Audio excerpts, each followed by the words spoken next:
नमस्ते सर्वांना, दिवाळीच्या हार्दिक शुभेच्छा। हे सर्वांना माझ्याकडून तुम्हाला दिवाळीच्या फराळाचं ताट। दिल बघा काय करते तिकडे।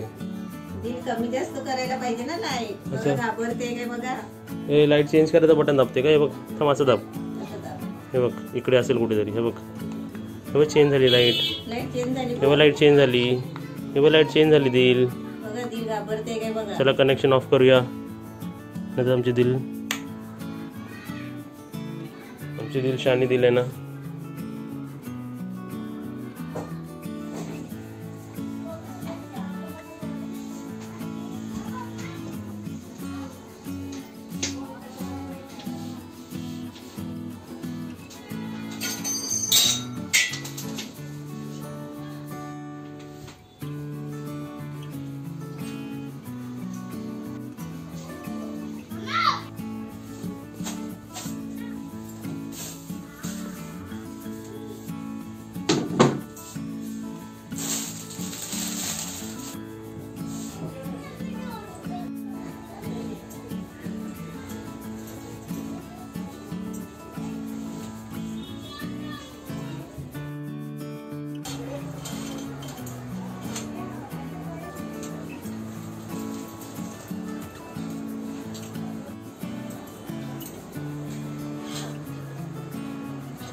दिखा बानी दिखा क्या लगा रही है।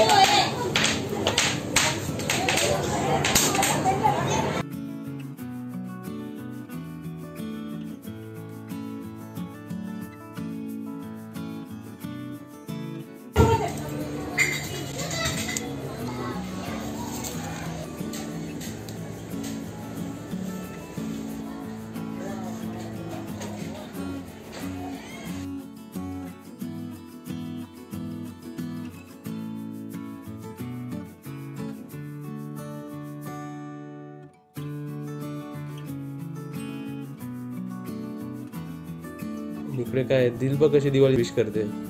दिल दिल सर्वांना बोल दिवाळीच्या हार्दिक शुभेच्छा. बोलली ते बघ शेपटी बघ.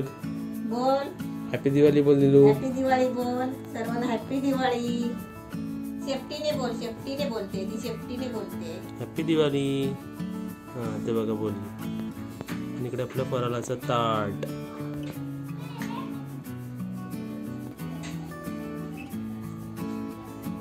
दिसतंय का दिल कुठे आमची. आता एक लाईट ऑन केली दिल दिसली का. आता सर्व लाईट्स ऑन करतो. जरा जवळ जाऊया. हे घ्या हॅपी दिवाळी. तुम्हाला फराळाचा ताट घ्या. करंजी 2 टाईपचे करंजा, शंकरपाळे, मोतीचूर लड्डू, चकली, लवंग लतिका, आपलं गोड पदार्थ, आपले सिझलिंगची रेसिपी नाही गेली आहे. हां तर हे सर्व बघा एवढं सर्व आपण बनवलं आहे. एवढं सर्व ताट गेलं की मजा ना. मजा. हे स्पेशल ताट तुमच्यासाठी. हॅपी दिवाळी आमच्याकडून सर्वांकडून आणि स्पेशली दिलकडून. दिल हॅपी दिवाळी बोल. हॅपी दिवाळी बोल. बोलली. हां बघ बघा बोलली. हॅपी दिवाळी करते हॅपी दिवाळी. बिंदास. ते कसं माहिती का मम्मी तुम्ही काय वावरता ते वावरा मी झोपून बघते है ना. एकदम फ्री बघ ना. बघ कशी झोपली आता. दिल आता हा कोणता अँगल आहे. उलटा सुलटा होय. चला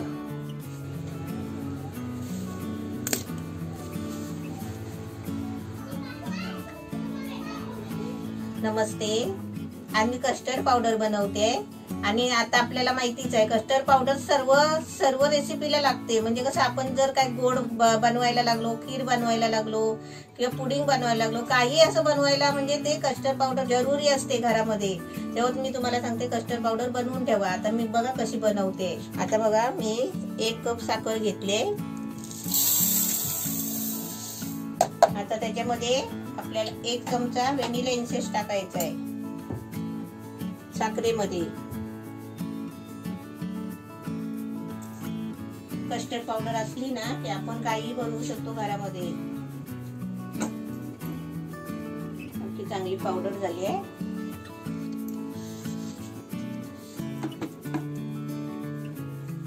आता आपली साखर वाटून झाली आहे. आता आपण ती साखर आहे ना पावडर चाळणीमध्ये चाळून घेऊया. ही आपली साखर वाटलेली आणि त्याच्यामध्ये अर्धा कप दूध पावडर म्हणजे मिल्क पावडर आणि अर्धा कप कॉर्नफ्लॉवर. त्याच्यामध्ये आपण पाव चमचा फूड कलर टाकायचा आहे. पण हे तुम्हाला दाखवते चालायच्या आधी. हे बघा हे मिल्क पावडर हे असं पाकिट मिळतं आणि हे कॉर्नफ्लॉवर हे असे बघा 2 पॅकेट आहे. आता हे आपल्याला आहे ना ह्याच्यामध्ये चाळून घ्यायची आहे. आपली कस्टर्ड पावडर बघा एकदम मस्त तयार झाली आहे. आणि तुम्हाला सांगते आपण साखर जेव्हा वाटतो ना तेव्हा साखर पहिली चालून घ्यायची परत हवी तर वाटायची. म्हणजे जाड राहते ना कधी कधी साखर एकदम वाटत नाही बारीक. मग ते डबल चालून घ्यायची आणि जाड असेल तर परत लावायची मिक्सरला. आपली कस्टर्ड पावडर तयार झाली आहे. ही बघा मस्त तयार झाली आहे. आता ही आपल्या डब्यामध्ये भरून ठेवायची आणि जेव्हा आपल्याला आता रेसिपी बनवायची आहे ना तेव्हा आपण ती यूज करायची. आता तुम्हाला मी ह्याची रेसिपी दाखवेन. किती महिने टिकेल आपल्या डब्यात. कस्टर्ड पावडर आपली 6 महिने टिकते. फ्रीज मध्ये नाही ठेवायची, आपण साईडला ठेवायची, मांडणीवर वगैरे अशी ठेवायची. तर रेसिपी बनवलीच आहे कस्टर्ड पावडरची तर तुम्हाला पाठवून ह्याची रिलेटेड रेसिपी येणारच. आणि ते आता भरपूरच येतील पाठोपाठ कारण आपल्याकडे पावडर तयार आहे. आपली कस्टर्ड पावडर बघा एकदम तयार झाली मस्त.